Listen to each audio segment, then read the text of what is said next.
Hi guys, welcome back to my channel.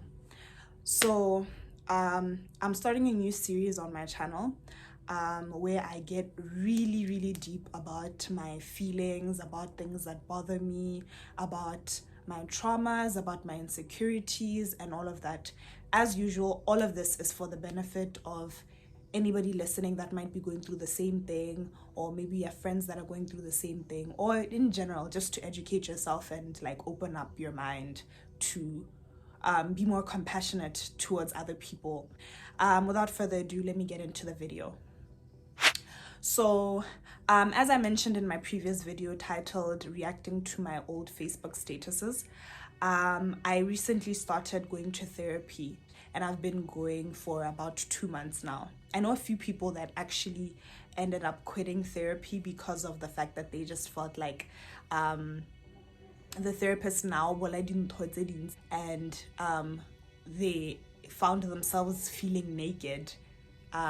If that's a good metaphor to use, they found themselves feeling naked and they just didn't like that. So I know that happened to a lot of people, and I understand why.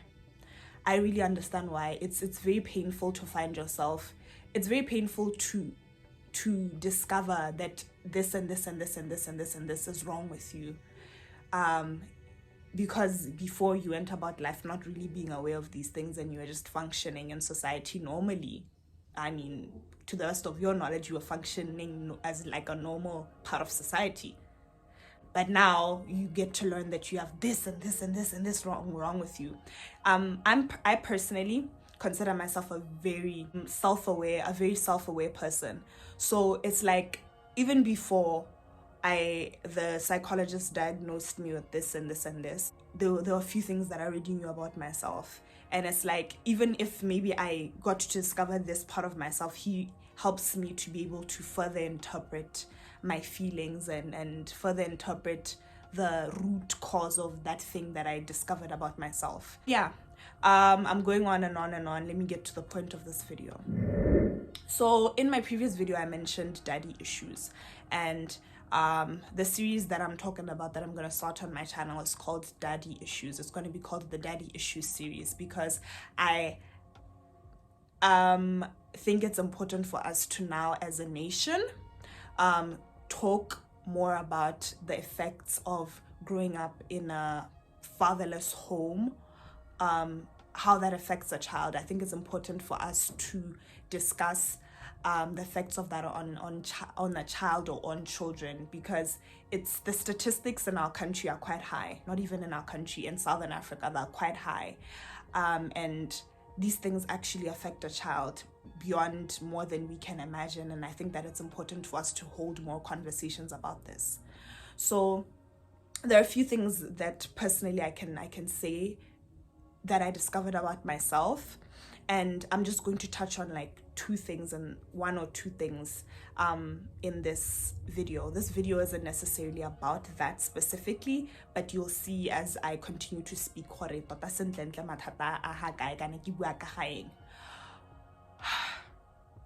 So, daddy issues. I learned in therapy and also by reading that book by Alicia Keys that when a child grows up in a household where they were abandoned by their father, where what you like as a person interpret it as, my father left, I guess he had his reasons, but your psychology, your subconscious interprets it as, oh, my father left, that means that there must be something wrong with me. There most definitely is something wrong with me, because he just can't leave like that, right? There definitely is something wrong with me. Perhaps I'm not good enough. I'm not good enough, and I wasn't good enough for my father to stay in my life. I'm not good enough. I am not good enough. You just walk around life, you just grow thinking you're not good enough. I'm not good enough to be loved. I'm not good enough to stand in front of an audience. I'm not good enough to for my friends to love me. I'm not good enough for this man to treat me well. I'm not good enough for this. I'm not good enough for that. That's just constantly what you hear in your mind, even when you're not listening or when you can't hear it. Your actions and your actions are being dictated by your subconscious constantly saying, I'm not good enough, I'm not good enough, I'm not good enough. And it's so sad. It's so sad. So as I mentioned in my previous video, that was the major cause of my insecurities and my self-esteem, my low self-esteem growing up as a child. Even right now, I keep telling myself that I've got issues certain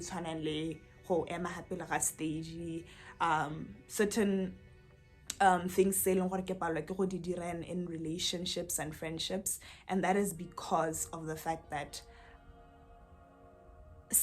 I'm joking, and that's because I just constantly live, I guess, like I'm not good enough to do this or that. And that's basically the thing that I wanted to talk about, that I learned in therapy, about major effects of growing up in a fatherless home. Your father left your family. It takes a huge toll on a child's self-esteem, a huge toll. And I don't want to say, when I say a child, I don't mean everybody who grew up in those circumstances, low self-esteem. It's different for different people. Different people interpret things differently, and that's just how I interpreted it. So yeah, that's just one of the things that I wanted to talk about. Like I said, I'm talking about that so that I can talk about something else. Something else that I wanted to talk about, which I don't think is going to be a series on its own, but I'm going to talk about it quite often as I continue to grow and as I continue to learn more about it. It is being a firstborn. I filmed a little bit of this in a vlog like 2 weeks ago, and then I ended up deleting the clip at them because I just felt like, this is a lot of information. I'm just gonna end up like making the vlog like weird. Let me just not include this. I was talking about how I'm a firstborn. For those that don't know, I know that many people that watch my channel don't know that I'm a firstborn, and they watch the video and they're just shocked. Like, you're hearing me right now and you're shocked, because apparently, I've heard this from many people, I display characteristics of somebody that is an only child. I'm aware of this, and I'm not offended by it, although I am concerned by it. It's like, what do I do that makes me look like an only child? Am I spoiled? What is it?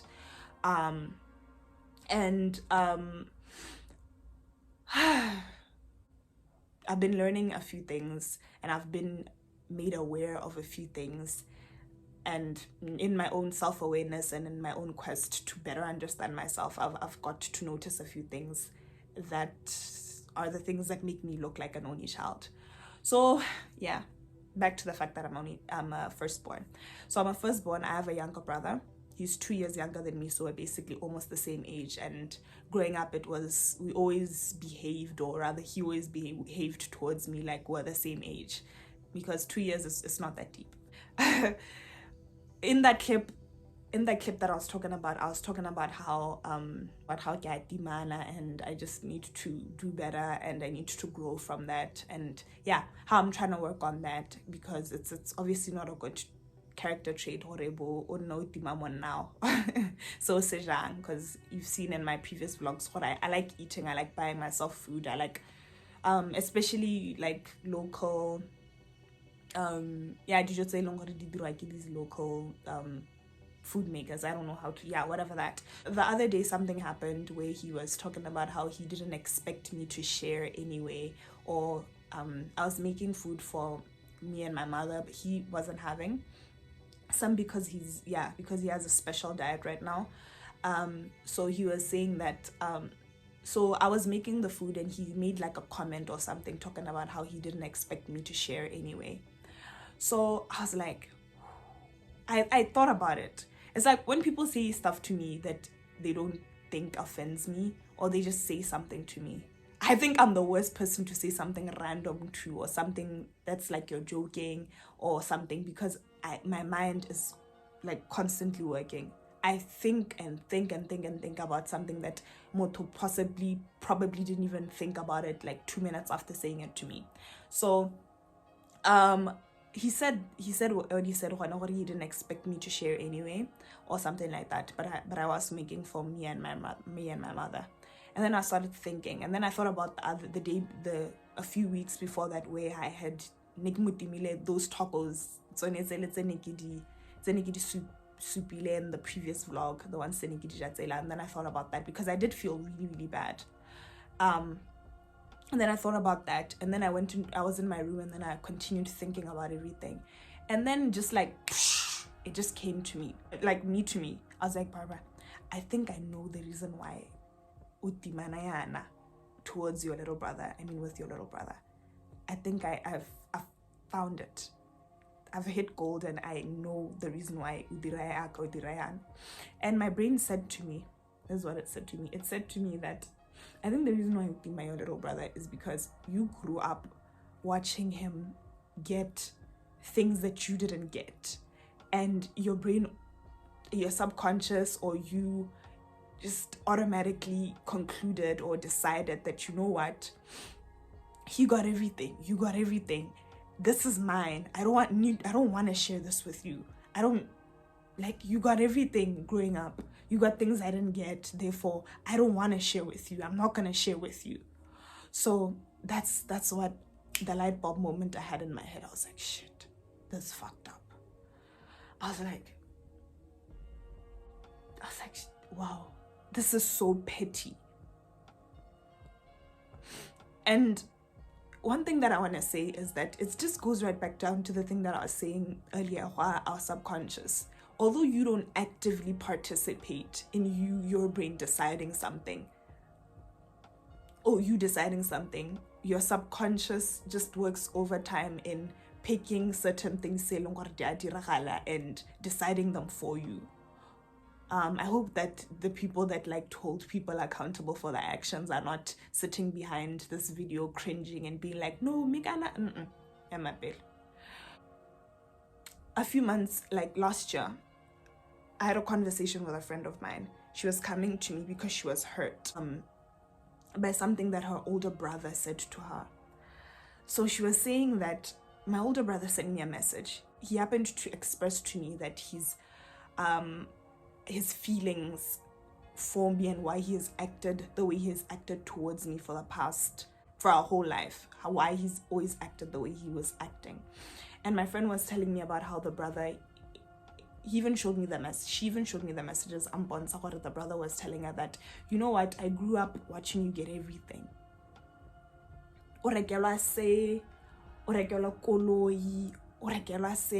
And it just used to break my heart. It used to hurt me so much because you got everything. And I never got those things that you got. And I was so jealous. And even when you used to come and bring around this and this and this in front of me, sometimes you'd even try to share it with me. I'd just be angry. It was just a constant reminder of the things I didn't get, or the things that my parents didn't give to me but gave to you. Like, you were the special child. So this is what my friend was sharing with me. And when I made this conclusion, I wasn't even thinking about what my friend said to me. I just ended up thinking of an incident that happened when I was younger. I don't want to go into details of exactly what happened, but this might sound very insignificant, but what happened was, when we were younger, we didn't live with my mom. We lived with my grandparents. And then I remember one time we went to go and stay with my mom. And then and I can't remember what was wrong with her bed, but we were sleeping on a mattress, and I don't remember, and then I decided what she wants to sleep on the mattress and not the bed. I can't remember. But I remember I asked her, can I please, because I was a little kid, I was like, can I please sleep on the bed with you? On the mattress with you? I remember her blatantly saying like a flat no to me. And then I don't know if it was like an hour later.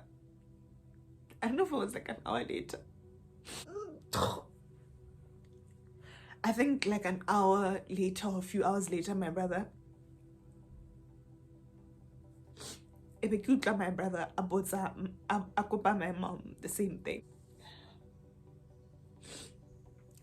Like an hour later, my brother akopa my mom the same thing, and my mom said yes.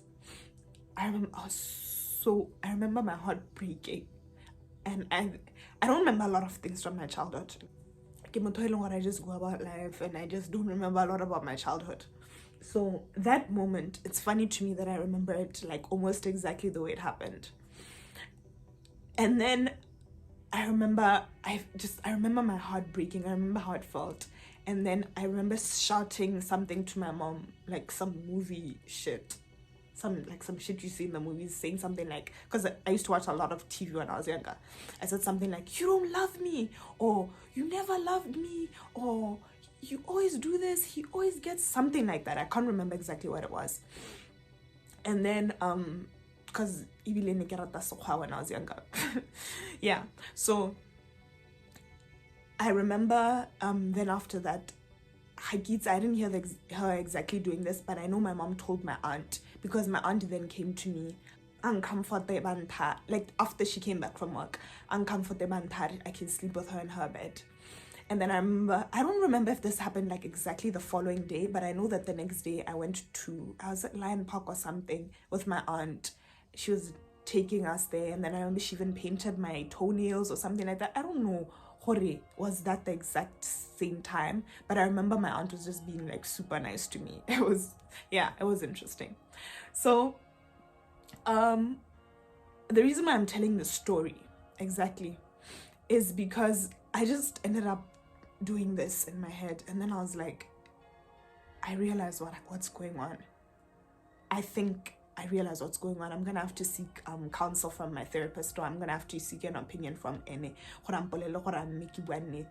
Or it's not just me coming up with my own conclusions, but I think what basically is happening or happened is that I feel like not only did my father not choose me, but I feel like at some point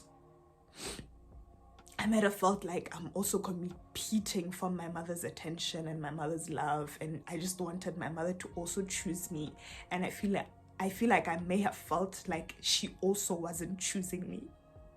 And I think all of that just ended up putting a strain on my relationship with my younger brother. Damn. So that's just what I was thinking about. That's just the thing that was going on in my mind, and blind. Like it's just like, wow. We just don't realize, we just don't know. We'll just, until we sit down and actually really think about what's going on in our head and in our hearts and in our, we just don't realize the magnitude of like our traumas and our issues and all of that. Yeah, so I just wanted to say that I don't think that I obviously know that it's not my brother's fault for anything that happened when we were growing up.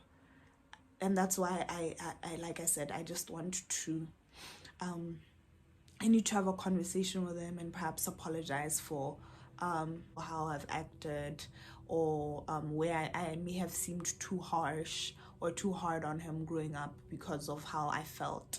And of course, like I said before, it's petty. It's like, what the fuck? That's really why you are the way you are towards your brother. Like I said, these are whole psychological things that sometimes we have no control over, and sometimes it's just like your brain interprets something way bigger than like you do in that moment, or it is in that moment. I'm pretty sure by long they have younger siblings and they're older, understand. Like anything like that. Your younger siblings all of a sudden are getting away with it and they're getting those things, And it also it depends on financial situations. Maybe when you were growing up, when your parents weren't as liquid, and then now your brother he's liquid. My brother went to an English medium. I didn't go to an English medium. Stuff like that. Your brain can interpret it as something else, like, oh, so and it's crazy. It's really, really crazy.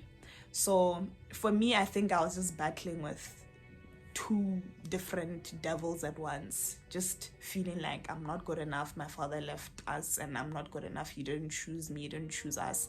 And Gaha as well, I'm feeling like my mom isn't choosing me. It's just two different things, and it's a lot.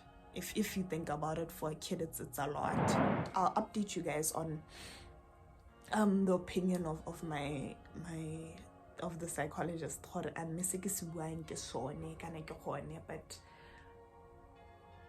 upon thinking about it and upon coming to that conclusion and upon talking about it, emotions, strong emotions just came over me, and I just felt pain, a lot of pain. So I'm pretty sure that my feelings are accurate and the root is quite accurate.